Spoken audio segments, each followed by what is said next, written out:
¿Se conecta alguien más? Bueno, gracias. Bueno, hola María, ¿cómo estás? Vamos a comenzar con la clase. Ahora voy a compartir el Power para que lo puedan ver y comenzamos. Un momentito.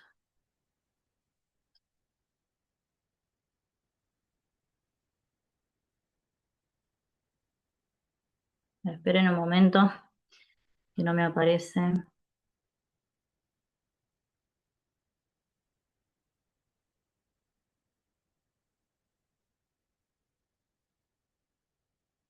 Ahora sí.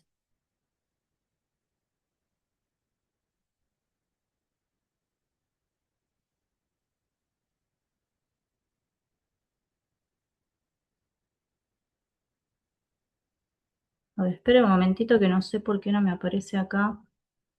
Ahí está, listo.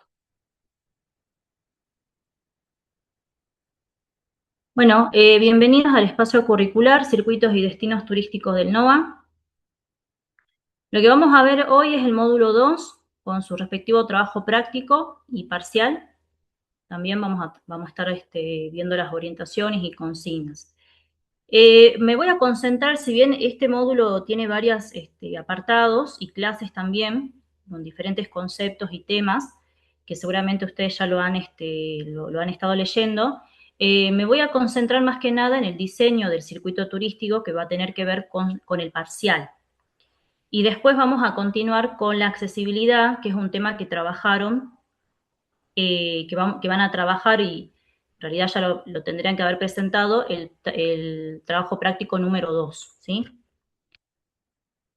Bueno, la clase 1 es del circuito turístico, habla del concepto y el diseño, y para poder entenderlo vamos a tomar el aporte de esta autora, que trabajo bastante con esta autora, que es Nelly Chan, quien plantea que el circuito es la base para la producción de las visitas guiadas, rutas y paquetes turísticos, es decir, no es solo un recorrido, sino la estructura sobre la cual se construyen las experiencias turísticas. Y un circuito puede ser algo simple, como una visita guiada a un museo, por ejemplo, o algo mucho más complejo, como un paquete turístico que puede ser temático, puede ser especializado. Lo importante es que funciona como un esqueleto, como un armazón, al que después se le va incorporando servicios, actividades y experiencia. Ahora bien, para que un circuito turístico esté bien diseñado, tiene que tener en cuenta 4 elementos fundamentales.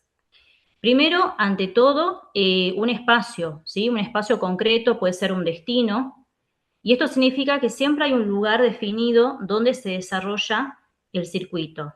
No puede ser algo abstracto, tiene que estar ubicado en un territorio específico. Segundo, el patrimonio, puede ser un patrimonio natural o cultural, es decir, aquello que motiva la visita, que vendrían a ser los atractivos. Puede ser un paisaje, puede ser una montaña, una comunidad, una fiesta, un museo o una tradición. Tercero es la temática, en el caso de que el circuito sea especializado. Por ejemplo, turismo gastronómico, ¿sí? O turismo de aventura, o turismo religioso o cultural, ¿sí? Entonces, la temática le da identidad y coherencia al recorrido. Y por último, el tiempo. Todo circuito implica una organización temporal. ¿Cuánto dura? ¿En qué momento se realizan las actividades? ¿Cómo se distribuyen esas actividades? Entonces, a lo largo de la materia, a lo largo de la videoclase, vamos a trabajar justamente en cómo diseñar circuitos que no sean solamente atractivos, sino que también sean organizados, que sean viables y pensados desde la experiencia del turista. Bien, ahora vamos a profundizar en uno de los elementos claves del circuito turístico, que es el espacio. Cuando nosotros hablamos de espacio, no nos referimos solamente al lugar físico, sino a cómo ese territorio condiciona y define el circuito. Es decir, el tamaño, el recorrido y la organización del circuito. Estos elementos no se deciden al azar, sino en función de varios factores. El primero es el tipo de producto que queremos diseñar. No es lo mismo armar un city tour de mediodía que un circuito de varios días por diferentes localidades. El producto ya nos marca una escala. El segundo tiene que ver con las características del espacio o territorio. Por ejemplo, no es lo mismo trabajar en una ciudad que en un área rural, ¿sí? O de montaña, porque las distancias, el acceso y condiciones del terreno van a influir directamente en el diseño.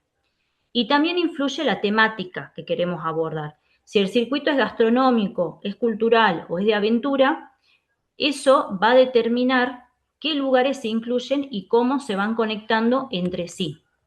Otro factor clave es la localización de los atractivos.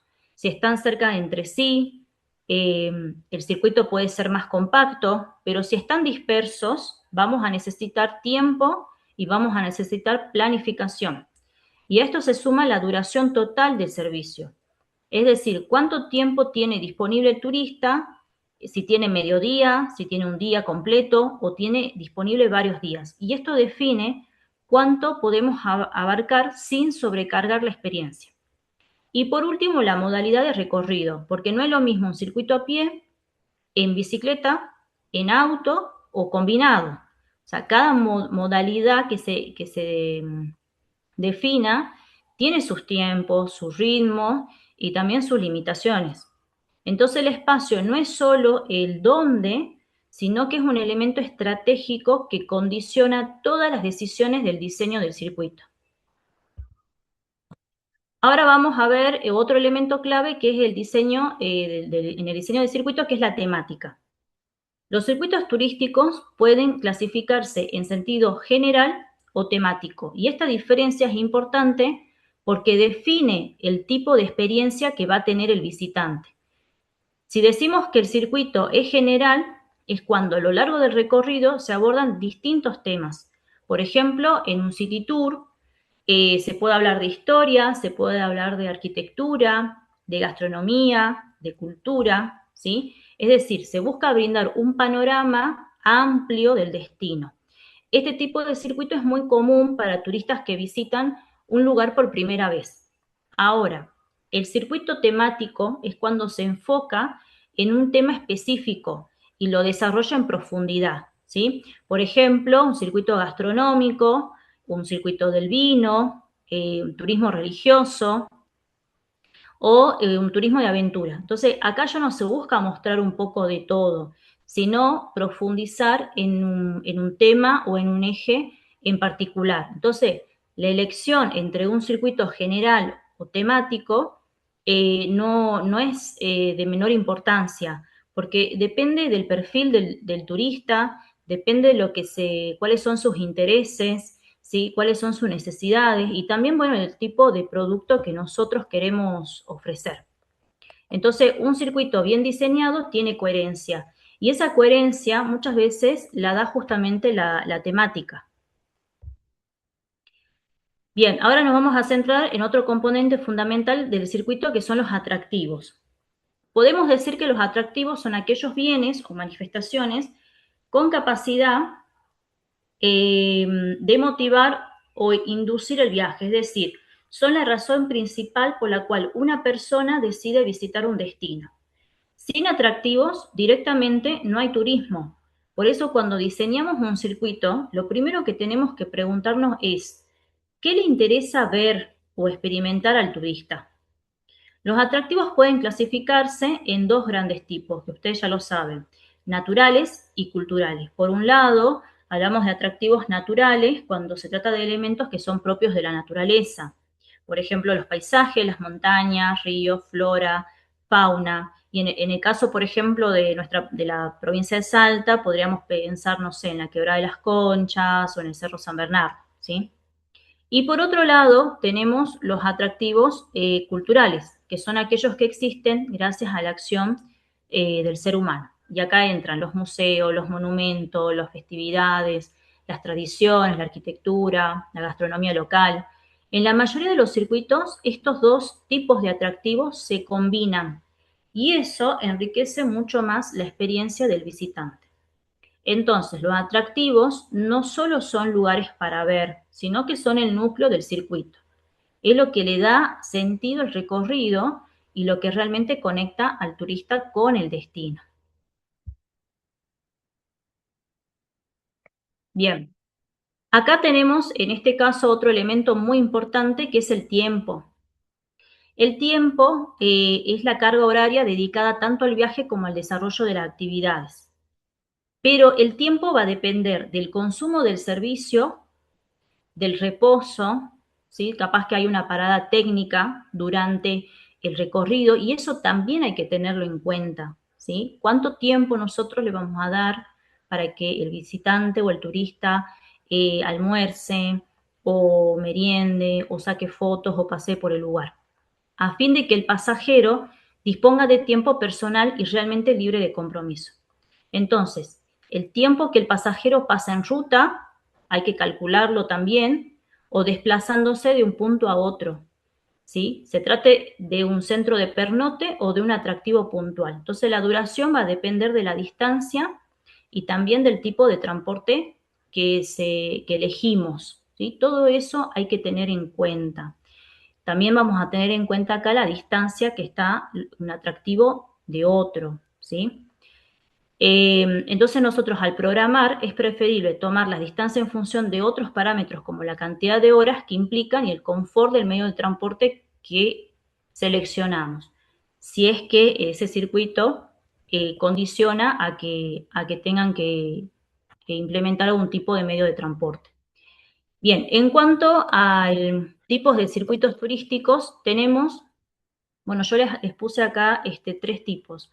Por el espacio pueden ser locales, nacional, puede ser continental, puede ser regional, intercontinental.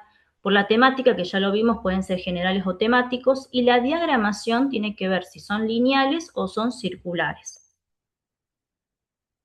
Bien, vamos a ver el tipo de específico, un tipo específico de circuito que es el circuito local. Un circuito local es aquel que tiene una duración no mayor a un día y que articula atractivos dentro de una misma localidad. Es decir, no implica grandes desplazamientos, ni salir de la ciudad o del entorno cercano. Generalmente este tipo de circuito está pensado no solamente para los turistas, sino también para la población local, ya que permite de alguna manera redescubrir el propio lugar, poner en valor ese patrimonio y también poder fomentar actividades recreativas cercanas. Un ejemplo claro, bueno, en la provincia de Salta puede ser el City Tour, ¿sí? Que es en un solo día o incluso hasta mediodía, se puede recorrer, bueno, los lugares más importantes del casco histórico, ¿sí? Y en este caso vemos que no se sale de la ciudad, la duración es corta y se combina varios atractivos, tanto culturales como naturales. Este tipo de circuito es muy utilizado porque es accesible, es fácil de organizar y permite también una aproximación al destino. Después tenemos otro tipo de circuito que es el circuito regional. A diferencia del local, el circuito regional tiene una duración mayor que puede extenderse hasta 3 días, ¿sí? Aproximadamente, y se caracteriza porque incluye atractivos ubicados en distintas localidades o zonas dentro de una misma región. Esto implica ya un mayor nivel de planificación porque aparecen traslados más largos, también posibles pernotes y una organización un poco más detallada de los tiempos. Este tipo de circuito entonces permite al visitante tener una visión más amplia del destino, no solo de una ciudad, sino de toda una región con diferentes paisajes y atractivos. Por ejemplo, en Salta podríamos pensar en un circuito que incluya Salta Capital, Cafayate y la Quebrada de las Conchas, por ejemplo. Entonces, en este recorrido el turista no solo conoce la ciudad, sino que también los valles Calchaquí. Combina los atractivos culturales, combina los paisajes, ¿sí? Acá también, bueno, yo les puse como ejemplo otro tipo de circuito regional que combina destinos de distintas provincias, pero están dentro de la misma región. Por ejemplo, el recorrido que incluye Cafayate, en Salta, y en Tucumán, la provincia de Tucumán, que tenemos ahí Maicha del Valle, Colalau del Valle, Tafí del Valle, ¿sí? Entonces combina ambas provincias, diferentes localidades de la misma región, y acá ya estamos hablando de un recorrido de los valles Calchaquí, que atraviesa diferentes localidades. Entonces acá no solamente se conocen los paisajes, sino también se conocen distintas expresiones culturales de cada lugar, ¿sí? Entonces este tipo de circuito es interesante porque amplía el recorrido, porque integra distintos destinos y permite también una experiencia más completa de la región. Bien, después tenemos el circuito nacional. Este tipo de circuito tiene una duración de más de 3 días o más, puede ser, y se caracteriza por articular atractivos de distintas regiones y localidades, muchas veces a lo largo de grandes distancias. Este está pensado tanto para el turismo interno como para el turismo receptivo, es decir, para visitantes extranjeros. Por eso requiere una planta turística más desarrollada, con servicios de alojamiento, de gastronomía, de transporte y actividades que sean capaces de responder a diferentes perfiles de turista, incluso especializados. Un ejemplo claro es un recorrido, por ejemplo, por la Ruta 40, en el tramo que va desde Santa María hasta Cafayate. Entonces, en este circuito el turista atraviesa distintos paisajes, conecta diferentes localidades y experimenta obviamente una gran diversidad cultural y natural de todo el territorio, ¿sí? Lo importante acá es que ya no estamos hablando de un recorrido puntual o de corta duración, sino de una experiencia más extensa que tiene que estar obviamente más planificada y con mayor complejidad en su organización, ¿sí? Entonces, el circuito nacional amplía la escala de viaje, integrando múltiples destinos y ofreciendo una experiencia mucho más completa del país o de una región mucho más amplia. Bueno, y finalmente vamos a ver no sé si me quedó bonito más, no, el circuito continental, ¿sí? Bueno, ya implica una escala mucho más amplia del turismo. Este tipo de circuito tiene una duración aproximadamente de 6 días o más, aunque la práctica muchas veces se extiende a 2 semanas, ¿sí? O más también puede ser. Y está orientado tanto al turismo interno como internacional, ¿sí? Especialmente el internacional. La característica principal es que articula, fíjense, diferentes atractivos de varios países dentro de un mismo continente, lo que implica entonces una organización mucho más compleja, coordinación de transportes, coordinación de alojamientos, documentación, tiempos y servicios. Por eso se requiere una planta turística más amplia, que sea más completa y preparada, para atender distintos tipos de turistas, desde los generales hasta los más especializados. Un ejemplo típico es un viaje por Europa de 15 días, que incluya destinos como, por ejemplo, París, Alemania, Viena, Italia, ¿sí? Está todo cerquita. En este caso, el turista recorre varios países, conoce diferentes culturas y vive una experiencia mucho más diversa y extensa, ¿sí? Entonces, el circuito continental representa el nivel más amplio dentro de esta clasificación, donde el viaje deja de ser local o regional y pasa a tener otra dimensión. Bien, ahora que ya vimos qué es un circuito y sus tipos, vamos a hablar de cómo se diseñan o diagraman los circuitos turísticos. Retomando lo que vimos al inicio, el circuito es la base para la producción de visitas guiadas, de rutas y paquetes turísticos. Es decir, todo producto turístico necesita primero de un circuito bien pensado. Ahora bien, los circuitos no se inventan de la nada, ¿sí? Depende directamente de los recursos naturales y culturales que tiene una región. Por eso es fundamental conocer bien el territorio, dónde se va a trabajar, ¿sí? Pero hay otra clave que muchas veces se pasa por alto, que es el público objetivo. No es lo mismo diseñar un circuito para estudiantes, para adultos mayores, o para turistas extranjeros o para personas que buscan aventura. Entonces el circuito tiene que adaptarse a quién va dirigido. En cuanto a su planificación, podemos identificar 3 momentos principales. Uno es la investigación. Acá se recopila la información sobre el destino, los atractivos, la accesibilidad, los servicios disponibles, características del lugar y del entorno. Y después tenemos el análisis. En esta etapa se selecciona qué incluir y qué no. Se organizan los tiempos, se define el recorrido y se evalúa la viabilidad del circuito. Y el tercero es la enunciación del circuito. Es el momento en que se arma y se presenta el circuito como producto. Se describe el recorrido, las actividades, los tiempos y los servicios incluidos. Entonces, diseñar un circuito no es solo elegir lugares, sino seguir todo un proceso ordenado que permita crear una experiencia coherente, que sea también atractiva y posible de realizar. Bueno, vamos a profundizar ahora en el primer momento de la planificación, que es la investigación. Esta etapa es fundamental porque es donde se construye la base de todo el circuito. No se puede diseñar un buen recorrido si antes no conocemos bien el territorio. La investigación implica hacer un relevamiento exhaustivo, del área que se va a recorrer. Esto significa recopilar información detallada sobre el destino o los atractivos que queremos incluir.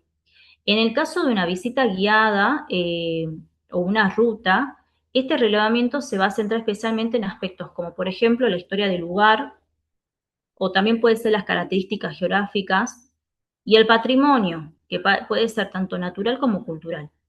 Es decir, no solo se trata de saber dónde están los lugares, sino también qué significan, qué significado tienen y qué se puede contar sobre ellos. Una vez que ya seleccionamos los atractivos, hay un paso clave, ubicarlos en el mapa. Esto nos permite visualizar el recorrido, ¿sí? Entender las distancias entre un punto y otro y empezar a pensar en la lógica del circuito. Y a partir de ahí se establecen las distancias, los tiempos aproximados de traslado y, muy importante, se definen también los puntos de partida y de finalización del circuito. Entonces, la investigación no es solo juntar datos, sino organizar la información que después nos va a permitir tomar decisiones más precisas en el diseño del circuito.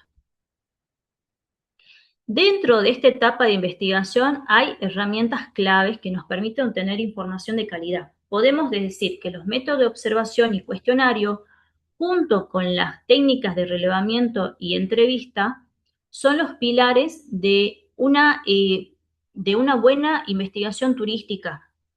Por un lado, la observación nos permite conocer directamente el lugar, recorrerlo, identificar cuáles son sus características, ver cómo funciona en la práctica, cómo circulan los turistas, qué servicios hay y en qué estado se encuentran. Por otro, el cuestionario también, nos ayuda a obtener información más estructurada, por ejemplo, sobre opiniones de turistas o datos específicos de prestadores de servicio. Y en cuanto a lo que son las técnicas, el relevamiento es fundamental. Eso es lo más fundamental en el diseño del circuito. Consiste en la recopilación de los datos disponibles, tantos documentales como todo lo que nosotros podamos observar sobre el atractivo, sobre el patrimonio que nosotros estamos investigando, que estamos estudiando. Esto incluye información escrita, registros, mapas, pero también lo que nosotros vemos en el territorio. Y la entrevista permite sumar una mirada más cualitativa, a partir del diálogo con actores locales, guías, prestadores, la misma comunidad, ¿sí? O autoridades también, que aportan información valiosa que no siempre aparece en los documentos. Entonces, una buena investigación no se basa en una sola fuente, ¿sí? Sino en la combinación de varios métodos y técnicas que nos permitan tener una visión lo más completa posible del destino. Pasamos ahora al segundo momento de la planificación, que es el análisis de la información. Una vez que ya recolectamos todos los datos en la etapa de investigación, no alcanza contenerlos, ¿sí? Es necesario procesarlos, es necesario analizarlos y evaluarlos. ¿Para qué? Para determinar si esa información es realmente pertinente y significativa en relación con el objetivo del circuito que queremos diseñar. Es decir, no todo lo que encontramos necesariamente va a formar parte del circuito. Entonces, en esta etapa también se evalúa el valor turístico del recurso, es decir, su capacidad de atraer visitantes y de ser utilizados dentro de una experiencia turística. Y esto implica preguntarnos, ¿sí? Por ejemplo, ¿es atractivo? ¿Es accesible? ¿Es interesante para el público objetivo? ¿Se puede integrar al recorrido? ¿Sí? Entonces, una herramienta clave en este proceso es el inventario. podemos armar un inventario de recursos turísticos. El inventario es un catálogo organizado donde se registran y describen todos los elementos identificados. Si es un atractivo natural, si es cultural, los servicios, ¿sí? Entre otra información. Estos recursos se clasifican mediante criterios y codificaciones, lo que permite ordenarlos de manera clara y facilitan su análisis posterior. Entonces, el análisis es el momento en el que pasamos de tener mucha información a tomar decisiones, seleccionar, organizar y definir qué recursos realmente van a formar parte del circuito. Bien, llegamos al tercer y último momento de la planificación, que es la enunciación del circuito. En esta etapa ya trabajamos con la información que fue previamente analizada. Lo que hacemos es seleccionar los elementos más relevantes, es decir, aquellos atractivos que tienen mayor nivel de atractividad, significancia y coherencia con la temática del circuito. Una vez hecha la selección, se procede a ubicarlos en un plano o en un mapa. Esto es clave porque nos permite visualizar el recorrido completo, evaluar la accesibilidad, ¿sí? Y ver cómo se conectan los distintos puntos entre sí. A partir de esa organización se pasa a la redacción del circuito como producto ya final, ¿sí? En esta redacción se puede incluir los atractivos principales, las calles, las rutas o los caminos de enlace y las distancias entre cada punto, que pueden estar expresadas en metros, en kilómetros o en tiempo de traslado. En esta etapa el circuito entonces deja de ser una idea y se convierte en una propuesta concreta, clara y organizada, ¿sí? Lista para ser ya ofrecida como una experiencia al turista. Entonces, bueno, así cerramos este proceso que es completo porque primero investigamos, después analizamos y finalmente diseñamos y presentamos el circuito como producto final. Bueno, yo en esta diapositiva, bueno, les dejo un ejemplo concreto de circuito turístico para que después puedan ver cómo se aplica todo lo que venimos trabajando. Se trata de un circuito llamado Historias de Amor, ¿sí? De tipo histórico-cultural. En este caso, el recorrido se realiza por el casco histórico de la ciudad, pero con una particularidad, tiene una temática específica, que es el amor, ¿sí? Entonces, fíjense el tema que ya nos introduce y nos dice qué tipo de circuito vamos a realizar, historias de amor. Entonces, a lo largo del circuito se van contando historias de amor, de desamor, de romances, matrimonios y pasiones, bueno, que forman parte de la historia local. ¿Sí? Entonces, fíjense cómo acá se integran varios elementos que vimos. Primero, en espacio concreto, que es el casco histórico. Después hay atractivos culturales que están vinculados a la historia de la ciudad. Hay una temática clara, que es lo que le da identidad al circuito, y también hay una organización de tiempo, ya que se realiza en días y horarios específicos. Y además se incluyen datos importantes, como el punto de encuentro, el día y horario, y bueno, acá el contacto, ¿no? Con el prestador, en este caso que es una agencia y una guía turística. Este ejemplo nos muestra cómo un circuito no es solamente un recorrido, sino una experiencia pensada, con una idea que lo organiza y lo hace atractivo para el visitante. Ahora yo les dejo una pregunta para que después ustedes se hagan. ¿Se les ocurre otra temática que se podría trabajar en un circuito similar en su ciudad, en su provincia? Eso para que ustedes lo piensen. ¿Para Seguramente ahora? que, ¿sí? ¿Para contestar Seguramente. ahora? Si quieren contestar y compartirme ahora, si no lo dejamos para el final. Ah, ¿Puede bueno, ser? sí. Mejor. Si ahí lo dejamos, entonces ya seguimos. Pero acuérdense de esa pregunta y la respuesta y después me comentan. Bueno, ahora pasamos rápidamente a este tema que es la accesibilidad. Este es para mí, la verdad es que es un concepto fundamental, lo trabajo siempre en todas cuando puedo, en las materias que tengo. Es la accesibilidad, bueno, dentro del turismo, ¿no? Según el Manual de Accesibilidad Universal, la accesibilidad se refiere al conjunto de características que debe tener un entorno un servicio o producto para que pueda ser utilizado en condiciones de comodidad, de seguridad, de autonomía para todas las personas, incluyendo aquellas con capacidades diferentes. Esto es importante entenderlo, porque la accesibilidad no es solo para personas con discapacidad, sino que beneficia a todos. ¿Sí? Hay un referente importante que se llama Alejandro López, que plantea que la accesibilidad implica que cualquier persona puede usar un servicio, visitar un lugar o permanecer en un espacio sin barreras, logrando el pleno disfrute y autonomía. ¿A quiénes incluye esto? A muchas más personas de las que solemos pensar. Pueden ser personas con discapacidad, pueden ser adultos mayores, pueden ser mujeres embarazadas, familias con niños pequeños, personas con lesiones temporales, entre otros.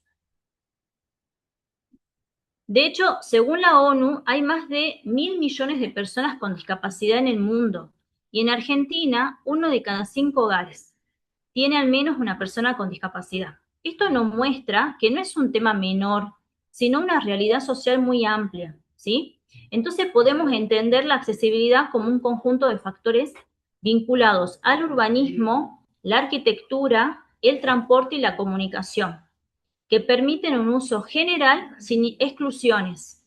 ¿Y esto qué hace? Mejorar la calidad de vida y también la participación social. Ahora bien, ¿dónde aparecen los problemas? En las llamadas barreras.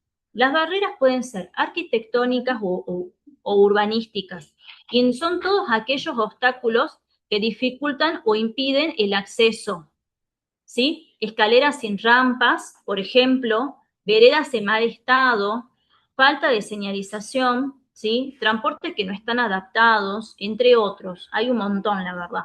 Un ejemplo simple, por ejemplo, puede ser, no es lo mismo subir por una escalera que acceder mediante una rampa o un ascensor. Entonces, ese tipo de decisiones en el diseño puede incluir o excluir a las personas, ¿sí?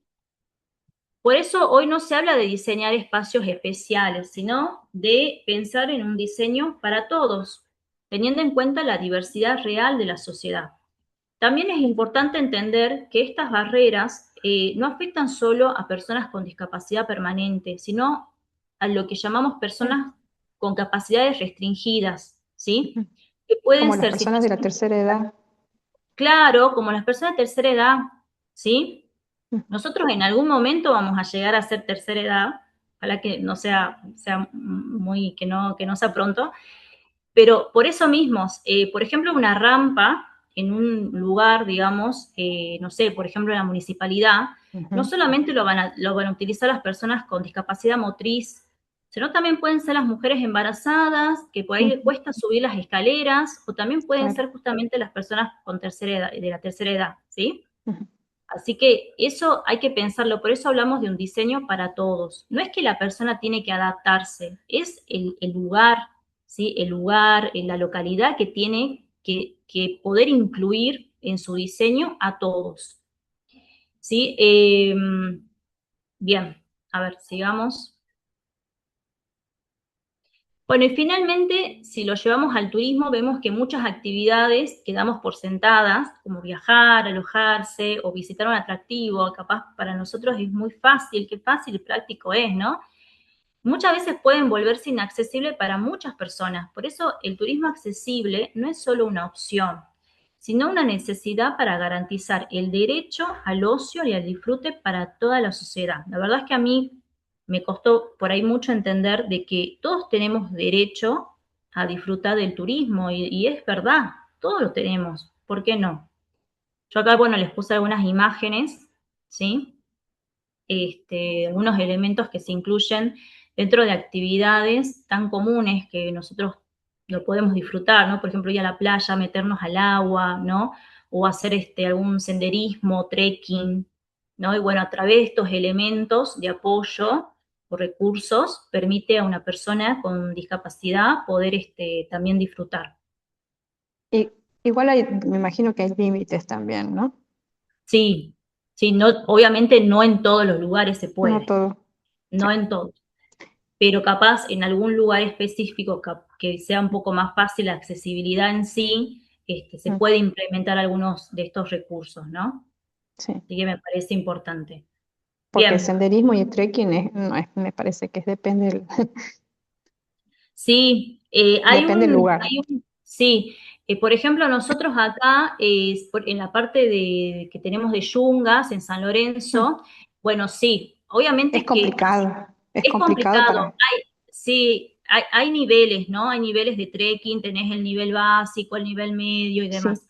Pero acá, yo hice en San Lorenzo, por eso sé ah, que yo que estoy con todas mis funciones, me costó, así que me te costó. imagino que adaptarlo, no sé si se puede adaptar todo, digamos. Mira, justamente hay una chica acá que es guía, ella Mm, compró así como aparece ahí, pero no así en silla, sino es como una silla que está obviamente adaptada y tiene dos extremos, es como que dos personas lo pueden ir llevando. Y así de esa manera se puede hacer trekking. Lo probaron, se llama Champa Bike, ya les voy a ujú, pasar algún link o algo.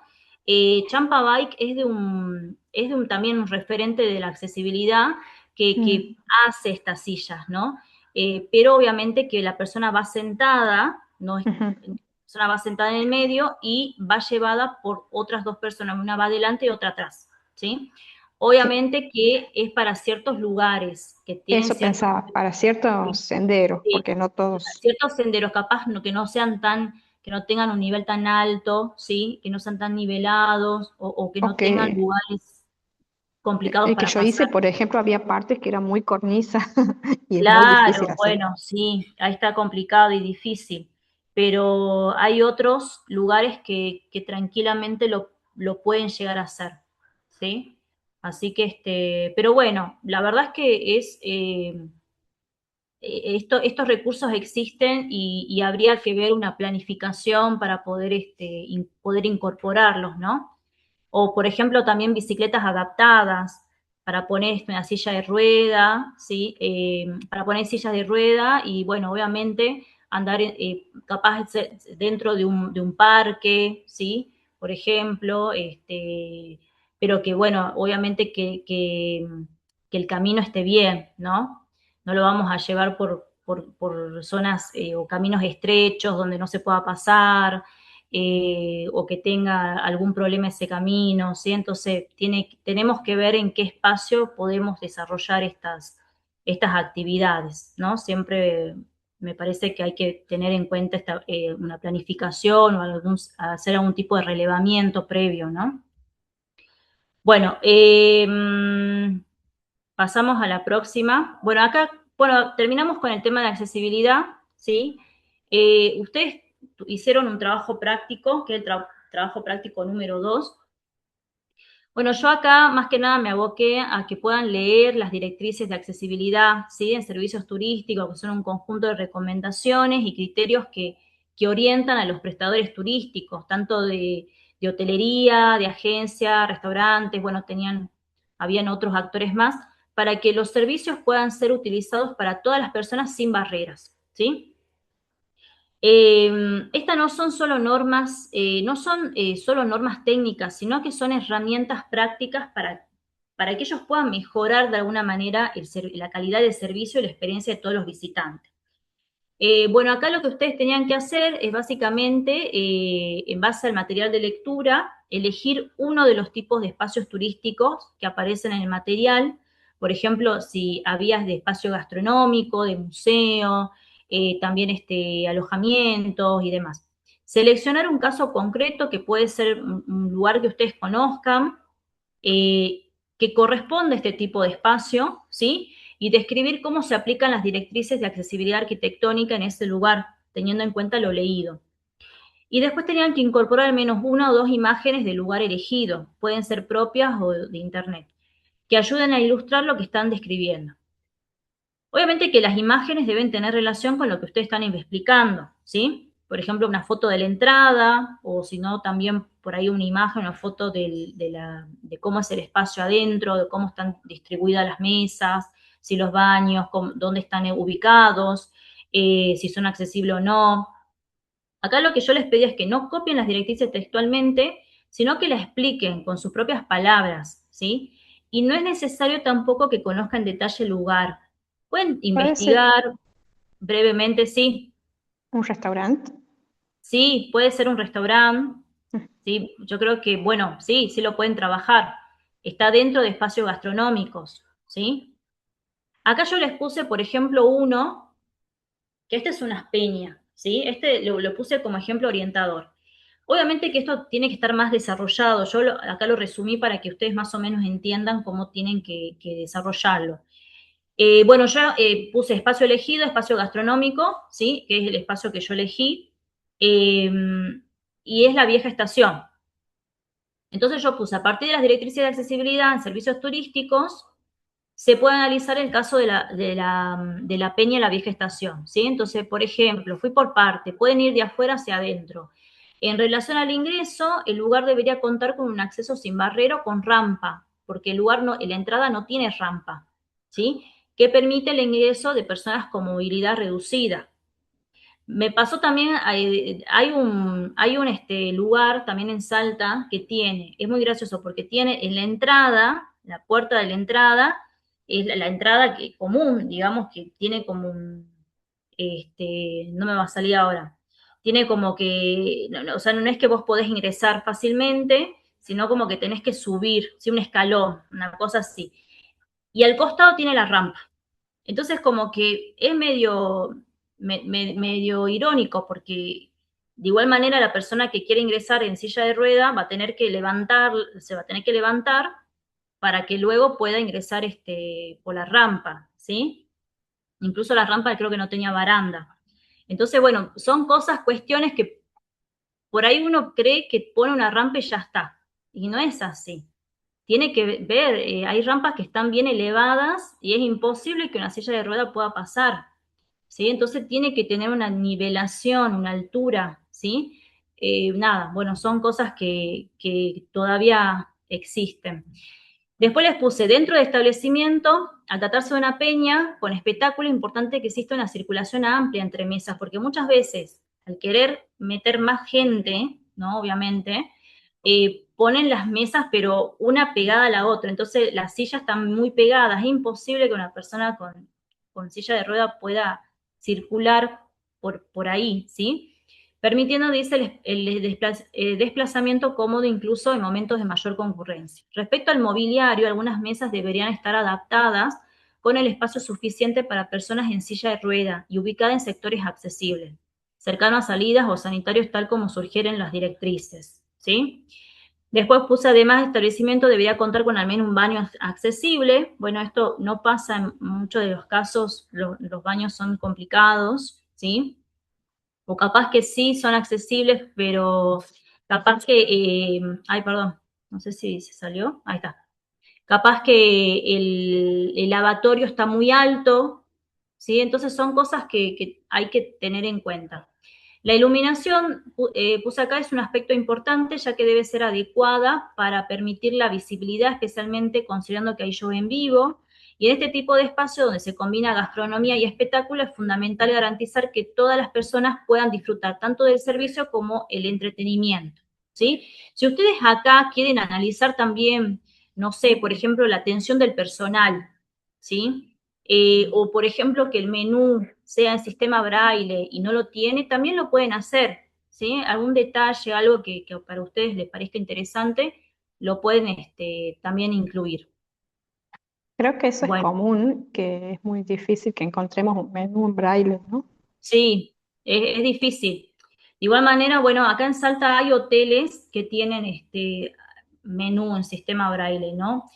Muy poquitos, deben ser uno o dos nada más. Después, bueno, por ejemplo, los museos, más que nada los museos por ahí sí tienen este sistema braille, eh, que eso bueno, lo fueron incorporando hace poquito incluso, ¿no?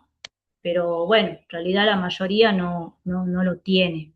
Pero bueno, si ustedes por ahí investigan un lugar y lo tiene, bueno, lo suman, y si no, también lo pueden incluir, ¿sí? Bueno, pasamos al parcial. Acá lo puse, la verdad es muy resumido. Todavía no lo subí, hoy lo subo al parcial, ¿sí? Para que ustedes ya lo puedan leer detenidamente. lo que van a hacer es realizar es el diseño de un circuito turístico, ¿sí? En una ciudad o lugar del que ustedes quieran, ¿sí? Puede ser su propia provincia o puede ser de cualquier otro lugar, donde ustedes quieran. La idea es que no se trata de hacer un recorrido tradicional solamente, sino de un circuito pensado desde la experiencia del turista, es decir, cómo se vive ese recorrido, qué sensaciones genera y qué elementos hace que sean significativos. Por eso, acá vamos a tomar como base los 3 pasos propuestos por Nerida Chan, que es lo que estuvimos trabajando. Primero la investigación, luego el análisis de la información y finalmente la enunciación del circuito, ¿sí? Entonces, en una primera instancia, ustedes van a elegir una temática para el circuito y esa elección tiene que estar fundamentada, ¿sí? Y a partir de eso van a definir también el público objetivo, describiendo cómo es ese turista, cómo es el perfil, ¿no? Su edad, los intereses, las motivaciones, el tipo de viaje que realiza. Después van a desarrollar ya el trabajo en 3 etapas. En la investigación van a incorporar la información histórica, geográfica, cultural, patrimonial, ¿sí? De los lugares que ustedes seleccionaron. Y luego en el análisis van a justificar qué recursos turísticos van a incluir, teniendo en cuenta aspectos como la accesibilidad, la distancia, los tiempos, ¿qué más? Los medios de transporte, ¿sí? Y las características también de la demanda. Y finalmente después pasan a la enunciación del circuito, ¿sí? Ya sería el diseño completo del recorrido turístico. Traten de que sea, que esté ordenado de manera lógica y coherente, ¿sí? Esto. La consigna central es que el circuito sea creativo y experiencial, es decir, que no se limite a enumerar lugares y ya está, sino que piensen la experiencia del turista como eje principal del diseño. Capaz que dentro del diseño, del circuito que ustedes van a realizar, pueden llegar a incorporar una experiencia para el turista que tenga que ver con la gastronomía, que tenga que ver con la música, no sé, a una actividad que puedan llegar a hacer el turista dentro de ese circuito en un lugar específico, el que ustedes quieran. Después, bueno, en relación con la elaboración del circuito, es importante que tengan en cuenta esta serie de elementos que deben aparecer en el trabajo, ¿sí? El circuito debe contemplar los recursos turísticos seleccionados, que pueden ser, bueno, naturales, culturales, entre otros. También lo que deben considerar acá son las distancias, ¿sí? Y los tiempos estimados del recorrido, los medios de transporte, si es que lo van a utilizar, o desplazamiento que ustedes van a emplear, ¿sí? Y la accesibilidad de los lugares elegidos, ¿sí? Y acá un punto clave es que el circuito tiene que estar pensado justamente esto, ¿no? Desde la experiencia del turista, es decir, no solamente como una lista de lugares, sino como un recorrido que tenga sentido, ¿no? Y después, esto sí les voy a pedir. Hay muchos alumnos que me presentaron directamente los trabajos en Word, pero sin ningún tipo de formato, ¿sí? Sin un título, sin subtítulos, sin negritas, sin espaciados, sin interlineados. Si traten de poder formalizar la presentación, ¿sí? De sus trabajos, porque depende del nivel en que ustedes están. Ustedes están en un nivel terciario. Entonces, es necesario que empiecen a formalizar y a darle un formato al trabajo que ustedes presentan. Por eso yo acá lo que les pido es que tenga una portada y que esa portada tenga un título del trabajo, tenga su nombre y apellido, pueden también incluir mi nombre, como la profesora a cargo, la carrera, la materia, pueden poner hasta el logo del instituto, ¿sí? Eso es importante. Cuando vayan a entregar, lo suban. Lo pueden subir en Word o lo pueden subir en PDF y me ponen, bueno, el apellido y el nombre, ¿sí? Y también por ahí, capaz al último del trabajo, pueden incluir la bibliografía. Si utilizaran algún tipo de bibliografía, bueno, ¿cuál? Y traten de utilizar también las normas APA, ¿sí? En formato APA. El formato del trabajo, yo, bueno, acá les puse 2 tipos de fuente. Puede ser el Arial o puede ser el Times, ¿sí? Que puede ser capaz el párrafo en tamaño 12. Ustedes fíjense, si 12 es muy grande, puede ser 11, ¿sí? El interlineado puede ser 1,5, que esté justificado, ¿sí? El texto, los títulos en negrita, ¿sí? Siempre los títulos en negrita, subtítulos, sean un poquito más grandes que el párrafo, los espaciados, ¿sí? Bueno, el espaciado, el anterior 6, el posterior 6, ¿sí? Y las sangrías también, en primera línea. Son cosas que tienen que empezar ya a manejar, digamos, para que sea presentado, para que, digamos, lo que ustedes presenten, la información esté bien presentado y también hagan a la lectura, ¿no? De la persona que lo va a leer y y sea coherente y tenga un orden. Eso es importante, por eso lo estoy pidiendo, ¿sí? Bueno, terminamos acá. Dejo de compartir.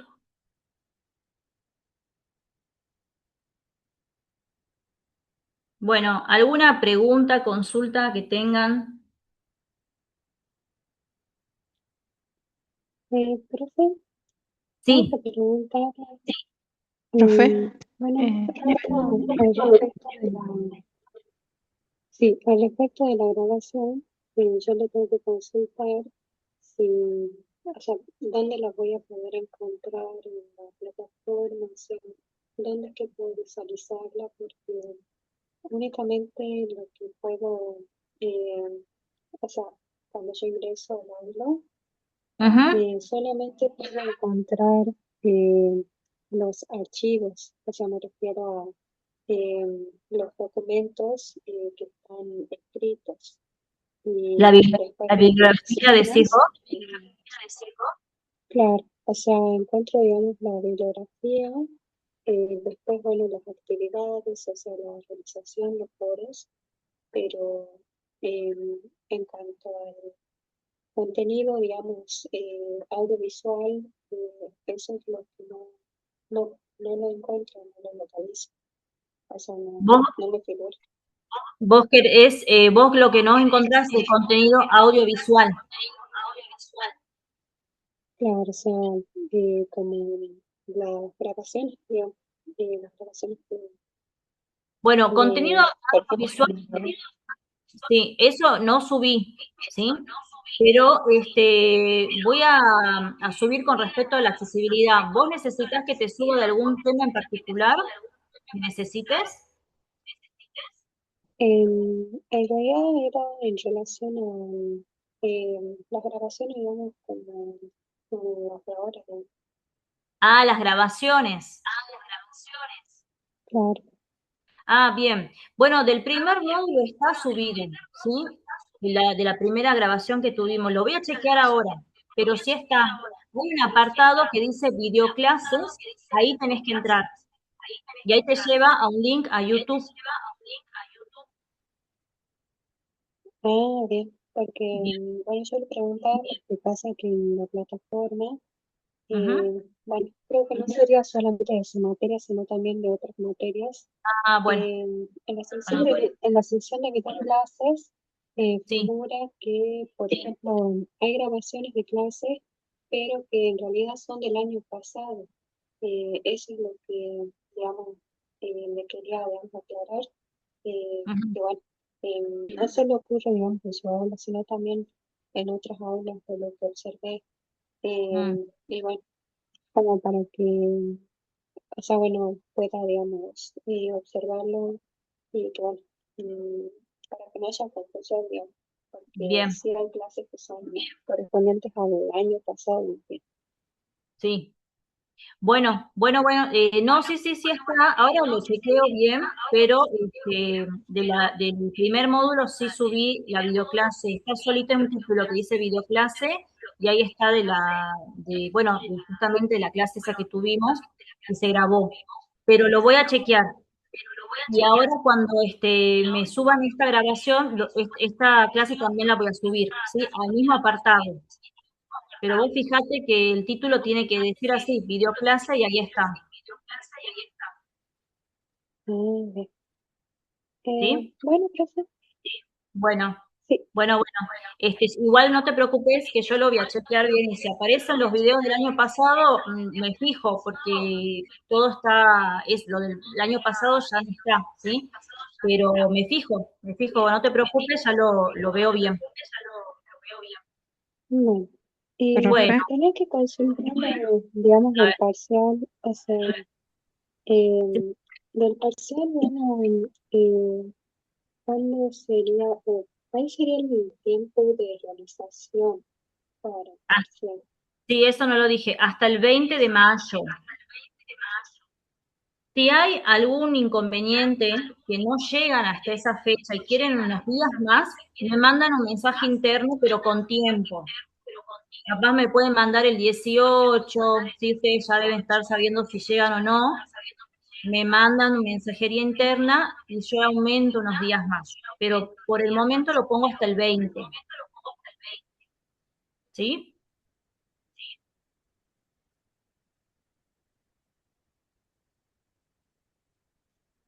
Bueno, está bien. Después, ¿algo, alguna consulta más? O estamos, no, o profe, estamos porque ya hizo mi pregunta la ya compañera. bueno, bueno. Sí, yo la verdad me olvidé de decir. Bueno, las libero porque ya son más de las 9. Si no hay más consultas, de igual manera ustedes saben que me pueden mandar mensaje por mensajería y ya ahí les respondo, ¿sí? Gracias, profe, hasta la próxima. Eh, Me desconecto. bueno, profe, Bueno, nos eh, vemos, Nos vemos. nos vemos. muchas Chao, gracias, chao. profe. No a ustedes por conectarse, por estar presentes. Nos viendo. Chao, chao. Nos vemos, profe.